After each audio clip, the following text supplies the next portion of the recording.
Hi అండి. మనకందరికీ interest అయిన ఓటింగ్ అనాలిసిస్. ఎవరు ఏ పొజిషన్‌లో ఉన్నారో మెయిన్ ఫస్ట్ పొజిషన్‌లో ఉంది ఎవరో అందరికీ తెలుసు. కానీ లీస్ట్‌లో ఎవరుంది? ఎవరు ఎలిమినేట్ అయిపోతారు? ఈసారి డబలా, సింగిలా అనేది అందరూ ఎదురు చూస్తున్నారు కదా! వాటిని గురించి చక్కగా తెలుసుకుందాము. ముందుగా కళ్యాణ్ ఫస్ట్ ఫైనలిస్ట్ అయ్యాడు. టికెట్ టు ఫినాలే గెలిచాడు. మరి మీలో ఎంతమంది కళ్యాణ్ గెలవడం మంచిదనుకుంటున్నారా? కాదనుకుంటున్నారా? దాని గురించి కూడా బ్రీఫ్‌గా కొంచెం సేపు చెప్పుకుందాం. సరేనండి. తప్పకుండా మిస్ చేయకుండా వీడియోని మొత్తం చూడండి. చాలా ఇంట్రెస్టింగ్‌గా ఉండిపోతుంది. మరి ముందు మీరేం చేయాలి? సబ్స్క్రైబ్ చేయాలి. సబ్స్క్రైబ్ చేసి, లైక్ చేసి వీడియో మొత్తం చూడండి. చేశారా సబ్స్క్రైబ్? ప్లీజ్ సబ్స్క్రైబ్ చేసేయండి. ఇప్పుడు వీడియో ముందు టికెట్ టు ఫినాలే చాలా ఇంట్రెస్టింగ్‌గా కూడా జరిగింది. చాలా బ్రీఫ్‌గా చెప్తున్నాను. ఫస్ట్ ఏంటంటే రీతు, ఇమాన్యుల్, కళ్యాణ్ ముగ్గురుని ఎంచుకుంటారు. ఆ టవర్ కట్టాలి కదా! దాన్ని. కడతారు. కడితే ముందు ఏంటంటే రీతు, ఇమాన్యుల్ ఏంటంటే వాళ్ళ హైట్ ఎంత ఉందో అంతవరకే కట్టుకుంటారు మెయిన్. కొంచెం ఎక్స్‌ట్రా. కానీ కళ్యాణ్ చాలా ఎక్కువ కడతాడు. వీళ్ళు ఎందుకు కట్టలేదంటే ఎవరైనా వేస్తే పూర్తిగా పడిపోతుందేమో అన్న ఫీలింగ్‌తో కట్టలేదు వీళ్ళసలు. కానీ కళ్యాణ్ ఎక్కువగా కడతాడు. కట్టిన తర్వాత రీతుకి సపోర్ట్ ఓన్లీ డెమోన్ చేస్తాడు. తర్వాత కళ్యాణ్, ఇమాన్యుల్‌కి ఎవరు కొట్టరు సహజంగానే. తక్కువ ఇమాన్యుల్ కొట్టేది. డెమోనే కొడుతుంటాడు అటు ఇటు. తర్వాత కళ్యాణ్‌కి తనుజ సపోర్ట్ చేస్తుంది. తర్వాత ఫస్ట్ రౌండ్‌లో ఏంటంటే ఓడిపోయింది రీతు. ఫస్ట్ రీతుకి చాలా తక్కువైపోతాయి. తర్వాత ఇమాన్యుల్, తర్వాత కళ్యాణ్‌కి ఎక్కువ ఉంటదనమాట. అంటే Kalyan first, Emmanuel second, Ritu థర్డ్‌లో ఉంటారు. ఇలా ఉంటే ఆ రౌండ్‌లో కళ్యాణ్ గెలిచిపోతాడు. కాకపోతే బిగ్ బాస్ ఈ విధంగా చేయాల్సిందే. కళ్యాణ్‌కి, ఇమాన్యుల్ గెలిచిపోయాడు. రీతుకి తక్కువ ఉన్నది కనుక అవుట్ చేసేసి ఉంటే బాగుండేది. మళ్ళీ వీళ్ళిద్దరి మధ్యన ఒక టాస్క్ పెడితే బాగుండేది. మరి బిగ్ బాస్ ఏమనుకున్నారో, రీతు గెలవాలనుకున్నారో మరేమో తెలీదు గానీ, ఎందుకంటే బజర్ అనేది మోగించేటప్పుడు ఎప్పుడైనా బిగ్ బాస్ చేతిలోనే కదా ఉంటుంది. అందరూ అలా అనుకుంటే నెక్స్ట్ సెకండ్ రౌండ్ ఒకటి పెట్టారు. సెకండ్ రౌండ్ ఏంటంటే ఫస్ట్ రౌండ్ కళ్యాణ్ గెలిచిపోతాడు కనుక వీళ్ళిద్దరి మధ్యనే పెట్టడం జరిగింది. ఇమాన్యుల్ అండ్ రీతు మధ్యన.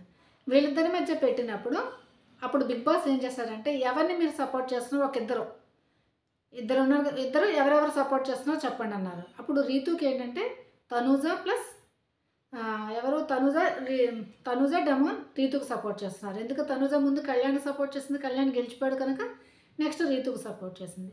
ఇటువైపు ఎవరికంటే ఇమాన్యుల్‌కి కళ్యాణ్, భరణి ఇద్దరు సపోర్ట్ చేస్తారనమాట. మరి ఈ టాస్క్‌లో రీతు గెలిచిపోయింది. మరి రీతు అంతలాగా ప్రొటెక్ట్ చేసుకున్నాదా? ఏమో డెమోన్ ఏంటంటే చాలా ఫాస్ట్‌గా కొడుతున్నాడనమాట. తనూజ ఏంటంటే చాలా స్లోగా బాల్స్ వేస్తున్నది. కానీ తను స్లోగా వేసిన బాల్స్ ఇమాన్యుల్‌కి గట్టిగా తగిలి తన టవర్ పడిపోతది. మరి ఆ టైంలో ప్రొటెక్ట్ చేసుకోలేదో మరేమో తెలీదు. ఇక్కడ కళ్యాణ్, భరణి ఎంత ప్రయత్నం చేసినా రీతు టవర్ అయితే పడకుండా ఉంటది కొంచెం. తక్కువ పడతదనమాట. ఎక్కువ పడదు. కొంచెం సేపు అయిన తర్వాత బజర్ అవుతది. రీతుది ఎక్కువ ఉంటది. ఇమాన్యుల్ తక్కువ ఉంటది. రీతు గెలిచిపోదు ఆ రౌండ్. ఇప్పుడు కళ్యాణ్‌కి, రీతుకి మధ్యన పెద్ద టాస్క్ అయితే జరుగుతుంది. డిఫరెంట్ స్టేజెస్‌లో జరుగుతుంది. దాంట్లో ఏంటంటే ఫస్ట్ బోరీలు పెడతాడు. బస్తాలన్నీ తీసుకొని లోపలికెళ్ళిపోవాలి. ఆ లోపలికెళ్ళిన తర్వాత మళ్ళీ కట్టుకోవాలి గట్టులాగా. అంటే అది వేసుకొని అది కళ్యాణ్‌కి ఈజీ అని చాలామంది అని అంటున్నారు. రీతుకి కష్టము. కళ్యాణ్ ఆల్రెడీ ప్రాక్టీస్ చేసి ఉన్నాడు కదా అని చెప్పేసి. అలాగని ఉండదు. అందరి టాస్క్‌లు రీతు అయితే ప్రతి ఒక్క టాస్క్ ఆడుతూనే ఉంటుంది తను గూడాని. కష్టమేం కాదు తను గూడా. తర్వాత ఆ విధంగా దాని మీద నడుచుకొని ముందు వెళ్ళిపోవాలి. వెళ్ళిపోయిన తర్వాత అక్కడ 3 బాల్స్ ఉంటే బాస్కెట్‌లో పడాలి. మధ్యలో కన్నాలు పెట్టి అక్కడే కొంచెం లేట్ అవుతుంది. నా ఉద్దేశం ప్రకారం అక్కడే రీతుకి కొంచెం లేట్ అయినట్టుంది. కళ్యాణ్ అది కూడా తొందరగా వేసేసి ఆ బయటకొచ్చేసి ఏంటంటే తను కళ్యాణ్ ఫస్ట్ ఫైనలిస్ట్ అని చెప్పేసి పెట్టుకోవాలి. ఆ బోర్డ్ పెట్టడం మాట. ఆ బోర్డ్ పెట్టడం వల్ల కళ్యాణ్ అయితే గెలిచిపోతాడు. ఇప్పుడు కళ్యాణ్ గెలవడం వల్ల కళ్యాణ్‌కి లాస్ ఉందా లేదా నెక్స్ట్. ఎందుకంటే నెక్స్ట్ 2 వీక్స్ కూడా అతను నెక్స్ట్ వీక్ కూడా రాడు తను. ఎందుకంటే నామినేషన్ ఎలాగైనా ఉండదు. ఉండకపోతే ఏంటంటే తను రాడు. ఇంకా రాకపోతే మనకి ఓటింగ్ వేసే వాళ్ళు అలవాటు తప్పిపోతుందా అంటే నేను అలా అనుకోవటం లేదు. ఎందుకంటే నెక్స్ట్ వీక్ నుంచి అందరిని తెచ్చేస్తారు బిగ్ బాస్. నామినేషన్‌లో ఉన్నా లేని వాళ్ళు అందరిని పట్టుకొని వచ్చేస్తారు. ఫస్ట్ నామక అందరికి పెడతారు. బట్ అందరిని పెట్టేస్తారు.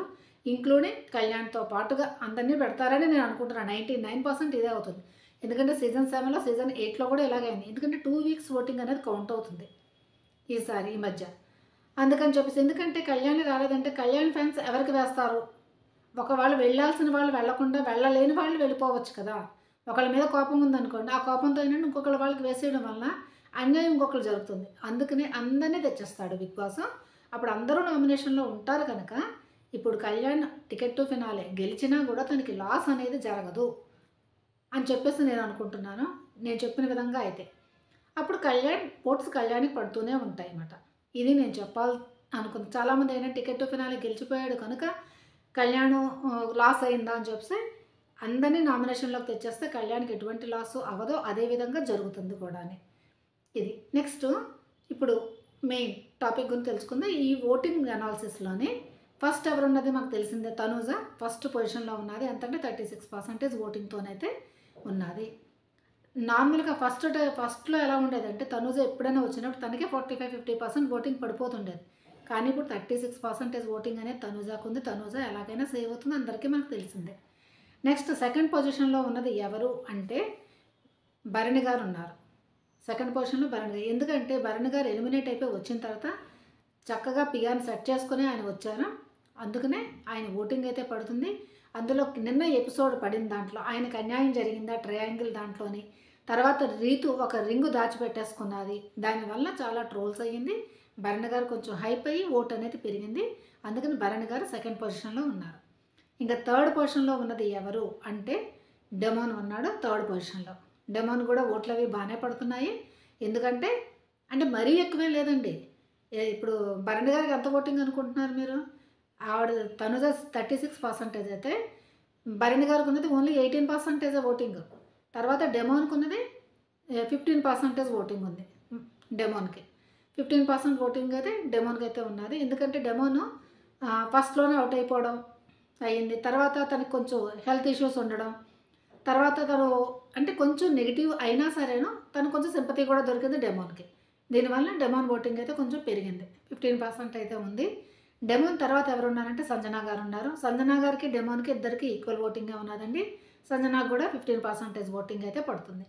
నెక్స్ట్ ఉన్నది ఎవరంటే రీతు ఉన్నది. రీతుకి 13% ఓటింగ్ పడుతుంది రీతుకి. రీతు తర్వాత ఎవరు ఉన్నారు అంటే రీతుకి కూడా కొంచెం అంటే మరీ అంత నెగిటివ్ అయితే వెళ్ళిపోలేదు. ఎక్కడ చూసినా రీతు మాట్లాడడం వినబడడం వల్ల కొంతమంది ఏమనుకుంటున్నారంటే టాస్క్ అయిపోయిన తర్వాత తను రింగు దాచిపెట్టుకున్నది, అందుకని తను తప్పేమీ లేదు, ట్రయాంగిల్ దాంట్లో కూడా రీతు తప్పేమీ లేదని ఆ విధంగా ఆలోచించిన వాళ్ళు కొంతమంది ఉన్నారు. కొంతమంది ట్రయాంగిల్ లేకపోయినా రింగు దాచిపెట్టుకోవడం తప్పు అని చెప్పేసి అన్నవాళ్ళు కూడా ఉన్నారు. అందుకని రీతుకు కొంచెం ప్లస్ అయింది, కొంచెం మైనస్ అయింది. కానీ రీతు అయితే సంజన గారి తర్వాత అయితే ఉన్నది. తనకి ఓటింగ్ అనేది ఎంత పడుతున్నది అంటే 13-12% దాకా పడుతుంది రీతుకి. రీతు తర్వాత ఉన్నది ఎవరు అంటే సుమన్ శెట్టి అన్న ఉన్నాడు. సుమన్ శెట్టి అన్నకి 9%-10% అలా పడుతుంది అన్నమాట. ఆ విధంగా పడుతుంది. మరి ఎవరు ఎలిమినేట్ అయిపోతారంటే ఈ వీక్ ఎలిమినేట్ అయిపోతే ఎలాగైనా సుమన్ శెట్టి అన్నే. తర్వాత ఈరోజు రీతు ఫైనల్లో దాకా వచ్చి కూడా మళ్ళీ ఆగిపోయింది కనుక తన ఓటింగ్ మరి పెరుగుతుందో లేదో చూద్దామనంటే ఈ 12 దాకా ఉంది టైమింగ్ కనుక ఎవరైనా రీతుకు ఓట్లు వేసుకోవాలంటే ఓట్లు వేసుకోండి. ఎందుకంటే డేంజర్ జోన్ నుంచి కొంచెం పైనే ఉంది. బట్ ఓట్లు వేసుకున్న వాళ్ళు వేసుకుంటే తను సేఫ్ అయిపోయే అవకాశం అనేది ఉంది. కనుక ఈ వీక్ ఎలిమినేట్ అయిపోతే పక్క సుమన్ శెట్టియే. ఒకవేళ డబల్ ఎలిమినేషన్ అయితే మాత్రము రీతు సంజన వీళ్ళిద్దరి మధ్యన ఎవరైనా వెళ్ళిపోవచ్చు. రీతు సంజన సుమన్ శెట్టి వీళ్ళ ముగ్గురే ఉన్నారు అంటే వీళ్ళందరికీ భరణి గారి దగ్గర నుంచి ఎక్కువ ఓటింగ్ డిఫరెన్స్ అంతే. వీళ్ళందరికీ 1% 2% డిఫరెన్సే ఉంది. ఒక్క తనుజ గారికే హై ఉన్నది. అందుకని చెప్పి వీళ్ళందరూ వచ్చి పెట్టేస్తే అందరూ డేంజర్ జోన్లో ఉన్నట్టే. కానీ ఎక్కువ మోస్ట్ డేంజర్ ఎవరికి అని అంటే సంజన, రీతు అండ్ సుమన్ శెట్టి. సుమన్ శెట్టికి అయితే ఆల్రెడీ ఉన్నది ఓటింగ్ చాలా తక్కువ పడుతుంది. ఆయన ఎలాగైనా ఎలిమినేట్ అయిపోతారు ఈసారి మాత్రం. మరి డబల్ ఎలిమినేషనే ఉంటుందని అనుకుంటున్నాను. ఎందుకంటే వీక్స్ తక్కువ మంది మనుషులు ఎక్కువ మంది ఉన్నారు కనుక ఒకవేళ టాప్ 5 పెడితే డెఫినెట్గా ఈ వీక్ అనేది డబల్ ఎలిమినేషన్ చేసేస్తారు. ఒకవేళ టాప్ 6 పెడదాం అనుకుంటే ఈ వీక్ 1 సింగిల్ ఎలిమినేషనే ఉంటుంది. ఇది మరి మీరు సబ్స్క్రైబ్ చేశారా? సబ్స్క్రైబ్ చేసి వీడియో లైక్ చేశారా అనుకుంటున్నాను. చేయండి ప్లీజ్. బాబాయ్. మీ యొక్క సహాయ సహకారాలతోనే